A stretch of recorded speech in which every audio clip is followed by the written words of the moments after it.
Ini openingnya nggak usah basa-basi deh ya. Merokok, minum alkohol, dan begadang. 3 kebiasaan yang memang sudah biasa terjadi di Indonesia. Ada yang kebiasaannya hanya merokok saja, ada yang minum saja, ada yang sering begadang. Tapi banyak juga yang menyabet semua gelarnya. Si sering merokok lah, si sering minum alkohol, dan si sering begadang. Saat di kantor, pasti ada break untuk merokok dulu kan? Terus setelah pulang kantor, sempetin minum alkohol deh sama teman-teman. Terus nanti malamnya main game atau nonton anime, terus kurang tidur deh alias begadang.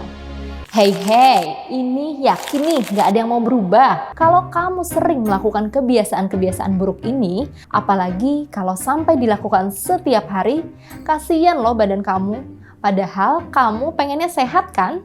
Dan gak terganggu dengan sering drop dan sakit. Tapi kamu sendiri gak mau mencoba untuk hidup sehat. Gak apa-apa, ayo kita mulai sedikit-sedikit. Langkah pertamanya, kamu bisa nonton video ini sampai habis agar termotivasi untuk berubah. Gak perlu tunggu tahun baru ya untuk memulai hidup sehat. Pertama nih, aku ingin kasih tahu apa saja yang membuat kita sering melakukan kebiasaan buruk seperti merokok, minum alkohol, dan juga begadang. Yang kedua, pastinya aku harus spill apa aja nih dampak buruk yang disebabkan oleh 3 kebiasaan buruk tadi. Habis itu, kita bahas deh bagaimana ya caranya untuk mulai berubah dan berhenti melakukan kebiasaan buruk agar kita bisa hidup lebih sehat. Kamu pasti bisa deh berubah menjadi pribadi yang lebih baik dan juga lebih sehat tentunya. Bersama saya Dr. Gama, kita mulai episode hari ini. Go, go, go!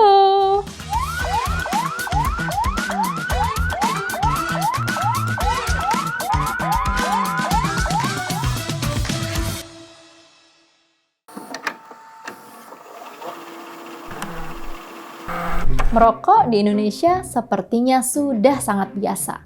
Nggak heran sih, soalnya di Indonesia harga rokok terhitung sangat murah. Dibanderol harganya mulai dari Rp10.000 per bungkus dengan isi sekitar 12 batang.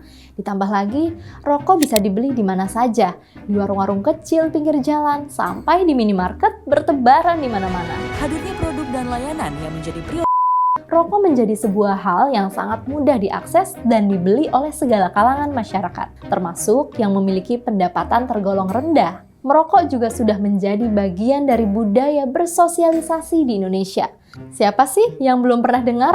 Yuk ngobrol-ngobrol sambil ngerokok di depan kan enak. Dan biasanya kalimat ini terucap di lingkungan pergaulan dan tempat kerja. Kamu yang tadinya nggak ngerokok, mungkin jadi penasaran untuk ikutan gaya hidup seperti itu.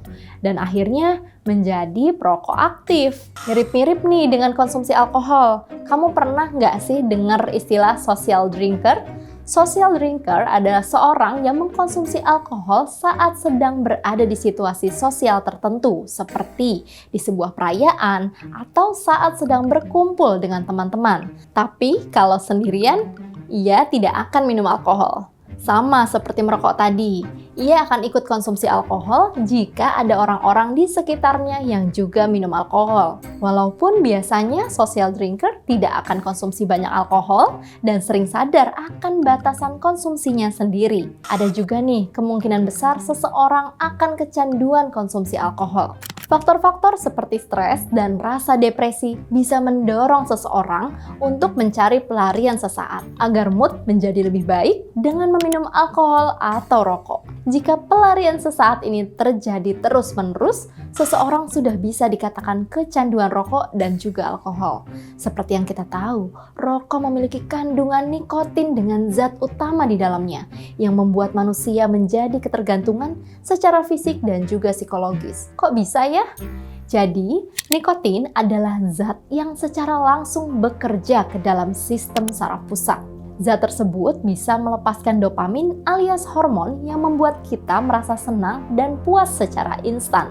Begitu juga dengan efek alkohol dalam minuman keras terhadap dopamin di dalam tubuh kita.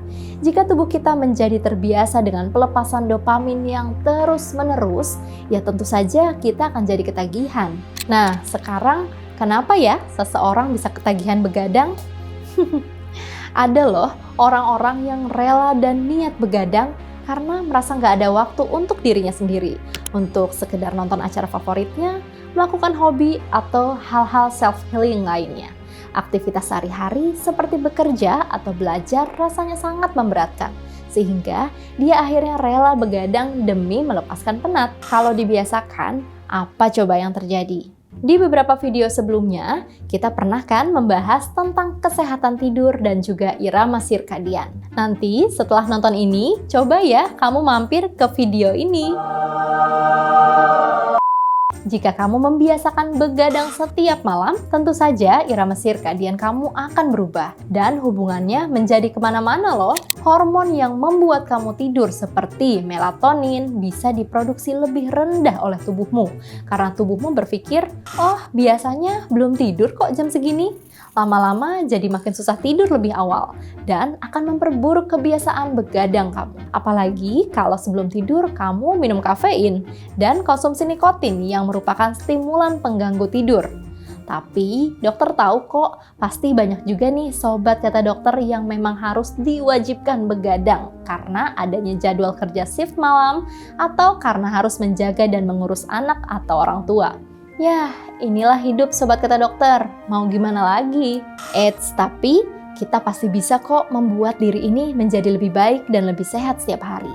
Dan kalau bisa, jangan sampai kita kecanduan dan membiasakan hal-hal buruk yang sudah aku jelaskan tadi. Karena akibatnya, kalau yang namanya akibat, memangnya ada ya yang baik.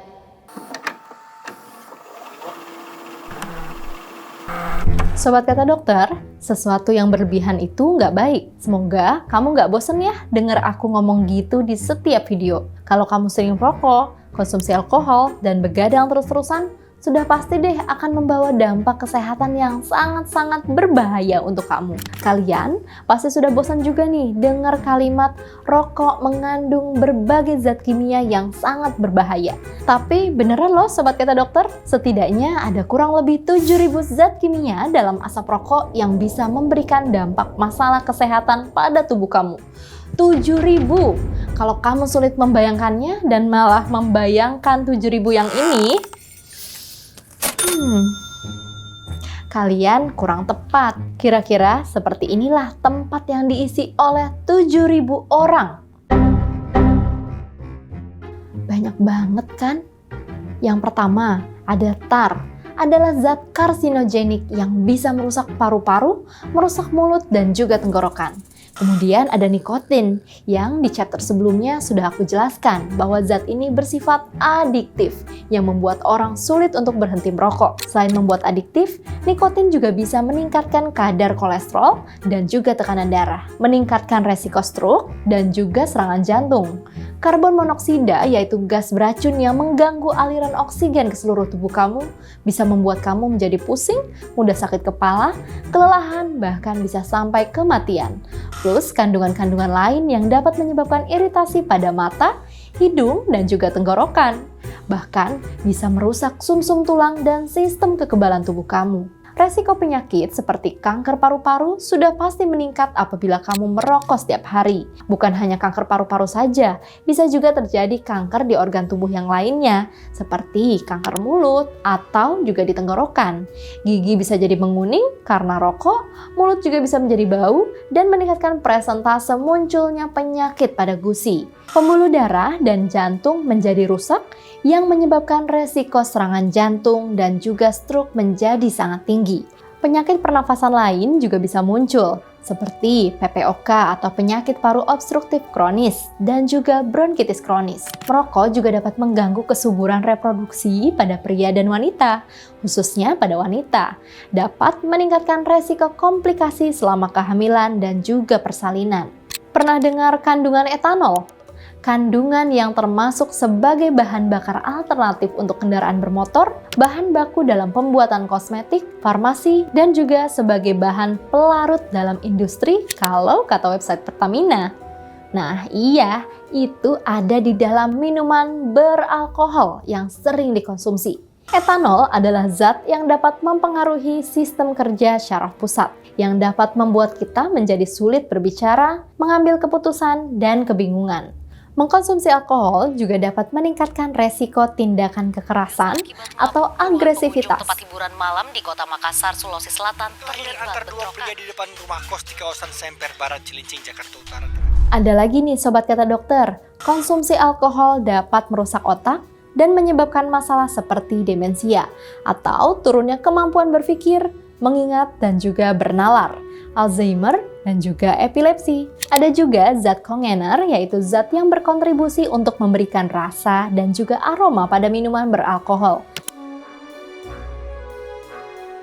Hampir 70% resiko sirosis didapatkan dari konsumsi alkohol jangka panjang. Kalau ngomongin alkohol, pasti nggak luput nih dari kandungan gula dan juga kalori yang luar biasa banyaknya. Otomatis membuat kamu lebih beresiko terhadap penyakit obesitas atau berat badan berlebih, penyakit gula atau diabetes, dan juga penyakit jantung. Kalau menggunakan alkohol sebagai cara untuk escape dari rasa cemas berlebihan, depresi, dan juga rasa sedih, bukannya membantu, malah memperburuk ya sobat kata dokter. Selanjutnya, apa sih dampak buruk dari sering begadang sampai kurang tidur? Nah, sobat kata dokter, penjelasan tentang kurangnya tidur dan kebiasaan begadang sudah pernah kita bahas ya dengan lengkap selengkap-lengkapnya di video satu ini. Jadi, jangan lupa ditonton setelah selesai video ini ya. Link videonya akan ada di kolom deskripsi atau muncul di atas ini. Kombinasi dari ketiga kebiasaan buruk ini akan memperparah efek negatif satu sama lain dan menyebabkan komplikasi kesehatan dalam tubuh yang berat. Kalau sudah begini, sudah pasti kualitas hidup kita akan menurun ya, yang artinya seseorang tidak bisa lagi merasakan hidup yang rasanya memuaskan dan bermakna. Penyakit kronis yang muncul karena kebiasaan buruk tadi membatasi seseorang untuk beraktivitas sehari-hari. Depresi, rasa cemas berlebih, dan juga stres akan membuat seseorang menjadi mudah lelah dan marah dan juga sulit untuk berkonsentrasi. Belum lagi efek kecanduan yang muncul dari zat-zat yang ada di dalam rokok dan juga alkohol yang dapat merusak perilaku seseorang dan kesehatan fisiknya. Memang sih kualitas hidup seseorang itu sangat subjektif dan juga individual. Standar dari kualitas hidup satu orang berbeda tentunya dengan orang lainnya. Namun, apa salahnya sih kita mewujudkan hidup yang nikmat dan memuaskan tanpa campur tangan dari konsumsi hal-hal yang berbahaya dan juga kebiasaan buruk yang tidak ada gunanya? Iya, aku dengar kamu kok. Terus bagaimana caranya saya bisa berubah, Dok? Hehe, kita bahas di chapter selanjutnya ya.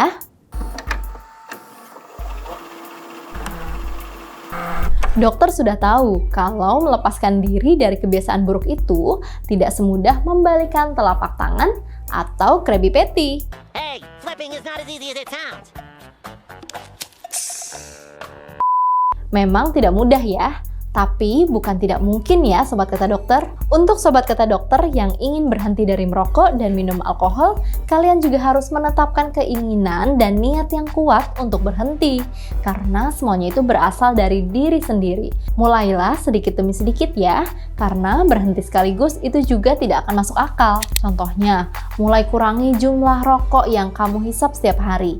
Kurangi 1 batang, 2 batang, sampai kamu tidak merokok seharian.